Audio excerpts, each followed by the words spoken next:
of the season. I know it's been kind of late coming, and it really wasn't very good. Don't tell anyone that. Everybody else's tomatoes and all the produce fresh is just terrific this year, though. Chad Hauser's with Cafe Momentum, and we have a recipe to put some cantaloupe to good use. Cantaloupe to good use. Normally, when you're from Texas, you eat cantaloupe by itself, right? Maybe a little salt and pepper on there. Yeah. But we're actually going to make a soup. We're going to do a play on the tomato gazpacho. Oh, very using nice. Cantaloupe instead. All right, what do we need to do? Well, this is very easy, very few ingredients, and very simple to make. So we're just going to dump all of this cantaloupe into. Smells so good. Doesn't it smell great? Yeah. This looks like a juicy one, too. Are you growing any cantaloupe, Tim? Or just tomatoes? No. He's just working on the tomatoes. We don't have a large plot of land out there in the burbs. Well, some farmer friends have told me that their secret to growing good cantaloupe is to stop watering right before you pick them. Oh. And it pulls all of the moisture and concentrates the sugars. Great idea. So what else do you have in there? So we've got some cucumber, which is traditional with gazpacho, and some jalapeno because this is Texas and we do want to spice it up. Right. And then we're going to add just a little bit of lime juice.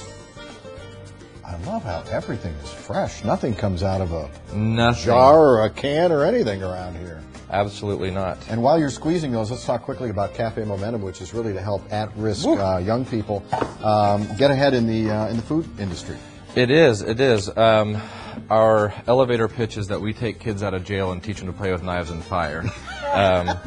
Which we do a little bit more than that, but yeah, we do. We're a paid post-release internship for kids coming out of jail. Yeah. And this month, our friends at Green Grocer are sponsoring us, and I came up with a taco there and a juice, and they're giving a portion of proceeds from every juice and taco sold to Cafe Momentum. How outstanding. Wow. So I luckily have this stick and a variable speed blender to puree it all up. Very, very easy. Would that take 30 seconds? Yeah, not bad at all. And it's done. So that's it, huh? That's pretty much it. Now I do have a couple more things to add to it. Okay. And we'll mix it in this bowl. If you want to mix, Tim, you feel free. That's a little fresh cilantro and basil. Right. Which I have basil growing wild at my house, and that's a little spice blend to give it a kick. Okay. I don't put that stuff in because I think it colors the soup. Okay. Yeah. Gently, turn it gently, softly, gently. Oh. Gentle, gentle. Nice. And then we would, once we feel like it's done well enough, then we'll That's it. Cover it up, let it sit for about 2 hours in the refrigerator. You could even make it overnight. I've got a little presentation dish right here. What does it do in the fridge?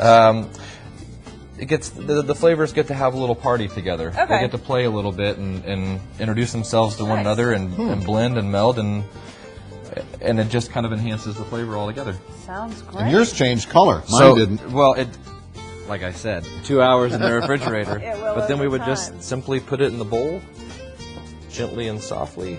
There you go. And then this is a little creme fraiche, which is a fancy French term for sour cream. Okay. Add just a little bit of that to the top. Drizzle, That's it. and voila. You can find the recipe and a link to Cafe Momentum on our website, myfoxdfw.com. Thank you so much. Thank you very much.